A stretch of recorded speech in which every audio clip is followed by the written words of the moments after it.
جو لوگ اللہ سے پختہ عہد کر کے اس کو توڑ ڈالتے اور جن رشتوں کے جوڑے رکھنے کا اللہ نے حکم دیا ہے ان کو قطع کر دیتے اور ملک میں فساد کرتے ہیں، ایسوں پر لعنت ہے اور ان کے لیے برا انجام ہے۔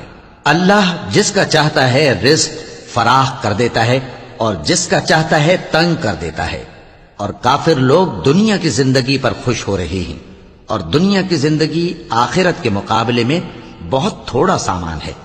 اور کافر کہتے ہیں کہ اس پیغمبر پر اس کے پروردگار کی طرف سے کوئی نشانی کیوں نازل نہیں ہوئی؟ کہہ دو کہ اللہ جسے چاہتا ہے گمراہ کرتا ہے، اور جو اس کی طرف رجوع ہوتا ہے اس کو اپنی طرف کا رستہ دکھاتا ہے، یعنی ان کو جو ایمان لاتے اور جن کے دل اللہ کی یاد سے آرام پاتے ہیں ان کو۔ اور سن رکھو کہ اللہ کی یاد سے ہی دل آرام پاتے ہیں۔